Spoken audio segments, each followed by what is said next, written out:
Assalamualaikum warahmatullahi wabarakatuh. Kembali lagi bersama saya Dila Huria, dan kali ini saya akan menjelaskan mengenai garis dan sudut. Namun sebelumnya, apa sih garis itu? Nah, garis adalah suatu susunan titik-titik yang saling bersebelahan antara satu dengan yang lainnya yang berderet memanjang kedua arah. Nah, bisa kalian lihat, ini adalah contoh garis G dan garis AB. Lalu berikutnya adalah kedudukan garis. Yang pertama ada garis sejajar.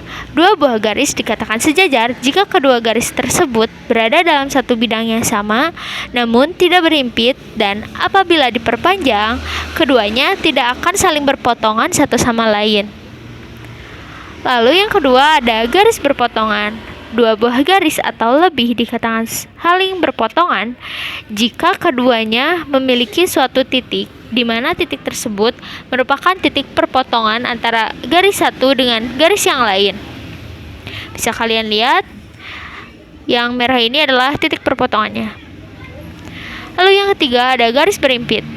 Dua buah garis atau lebih dikatakan berhimpit jika garis-garis tersebut berada dalam satu bidang yang sama dan memiliki minimal dua buah titik potong pada ujung-ujungnya. Contohnya ketika jarum jam menunjukkan pukul 12 tepat, maka kedua jarum tersebut akan saling berhimpit. Nah, berikutnya, apa itu sudut? Sudut adalah suatu daerah yang dibentuk oleh dua buah ruas garis yang titik pangkalnya sama. Nah, sekarang kita masuk ke jenis-jenis sudut. Yang pertama ada sudut siku-siku, yaitu sudut yang mempunyai besar 90 derajat. Bisa kalian lihat, ini gambarnya. Lalu yang kedua ada sudut lancip. Ya, sudut lancip adalah sudut yang mempunyai besar sudut 0 derajat sampai 90 derajat. Nah, ini gambarnya. Lalu berikutnya ada sudut tumpul, yaitu sudut yang mempunyai besar sudut 90 derajat sampai 180 derajat. Nah, ini gambarnya. Lalu yang berikutnya adalah sudut lurus, yaitu sudut yang mempunyai besar 180 derajat. Terlihat ya di gambar ini lurus. Lalu berikutnya adalah sudut refleks. Sudut refleks adalah sudut yang mempunyai besar sudut 180 derajat sampai 360 derajat. Atau sudut lebih dari 180 derajat kurang dari 360 derajat. Ini adalah gambarnya. Lalu ada hubungan antar sudut. Yang pertama ada sudut sehadap. Sudut sehadap adalah sudut yang memiliki kedudukan dan besar yang sama. Nah, pada gambar di sini, sudut yang sehadap adalah sudut A1 dengan B1 itu sama. Lalu sudut A3 dengan sudut B3 itu sama juga. Lalu berikutnya yaitu sudut bertolak belakang. Sudut bertolak belakang adalah sudut yang memiliki kedudukan saling bertolak belakang. Nah, di sini nih A1 dengan A3 sama bertolak belakang ya, nih. Lalu yang B2 sama dengan B4. B2 yang ini sama dengan B4. Terlihat ya bertolak belakang. Lalu berikutnya ada sudut berseberangan dalam. Sudut berseberangan dalam adalah sudut yang berada pada bagian dalam dan kedudukannya saling berseberangan. Kita lihat di gambar yaitu A3 dengan B1. Nah, ini adalah sudut berseberangan dalam. Lalu berikutnya ada sudut berseberangan luar. Sudut yang berada pada bagian luar dan kedudukannya saling berseberangan. Kita lihat sudut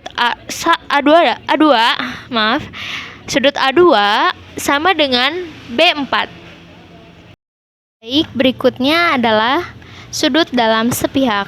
yaitu sudut yang berada pada bagian dalam dan pada sisi yang sama. Jika dijumlahkan akan membentuk sudut 180 derajat. Kita bisa lihat pada sudut A4, jika ditambahkan dengan sudut B1 akan menghasilkan 180 derajat.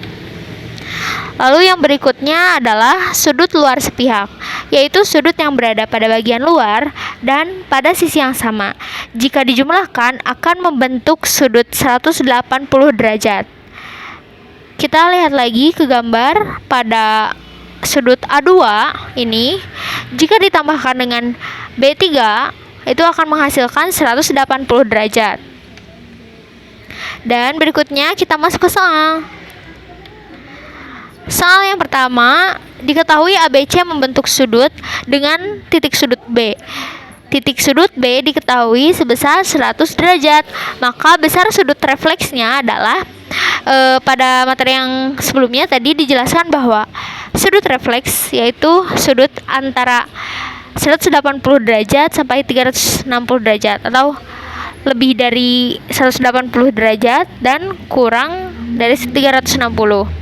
Nah, kita lihat pada sudut refleks jika diketahui sudut terpendeknya yaitu menggunakan rumus 360 dikurangi sudut terpendeknya. Nah, di sini sudut terpendeknya maksudnya yang ini, yang 100 derajatnya. Sehingga hasilnya adalah 360 derajat dikurangi 100 derajat sama dengan 260 derajat. Lalu soal berikutnya, kita lihat pada gambar, besar pelurus sudut KLN adalah, harus diingat bahwa jumlah sudut yang berpelurus adalah 180 derajat.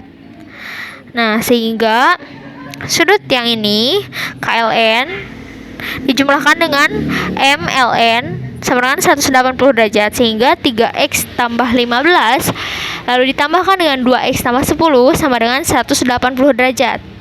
Maka ini yang X-nya didekatkan atau dijumlahkan 5X, sehingga 5X ditambah 25, ini dari 15 tambah 10 sama dengan 180 derajat. Dipindah ruaskan 25-nya dikurangi ke kanan, ya 180 kurangi 25 itu 155, sehingga 5X sama dengan 155. Lalu 5-nya dipindah ruaskan lagi menjadi pembagian, jadi X sama dengan 155 dibagi 5, X sama dengan 31. Nah, X ini bisa kita gunakan untuk mencari sudut yang berpelurus. Nah, karena yang ditanyakan sudut pelurus dari sudut KLN yaitu sama dengan besar sudut MLN. Jadi sudut MLN sama dengan di sini 2X tambah 10 ya. 2X tambah 10 sama dengan 2 dikalikan tadi dengan ini, berarti 2 dikali 31 ditambah 10 sama dengan 62 tambah 10 sama dengan 72. Selanjutnya, nilai Q adalah, mohon maaf, pada gambar ini seharusnya 120 derajat saja, tidak ada X-nya. Nah, kita lihat pada gambar ini, kita cari sudut yang berhubungan dengan ini, bisa dari ini kan ya. Nah, ini tuh sudutnya sama, Q ini kita pindahkan ke sini, sama saja ya. Q karena ini adalah sudut berseberangan dalam.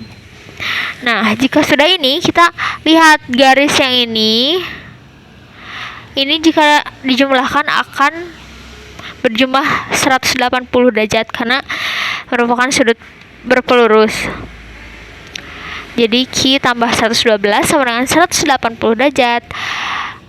Q sama dengan, dipindahkan yang 112-nya ke kanan, jadi 180 derajat kurangi 112, maka Q adalah 68 derajat.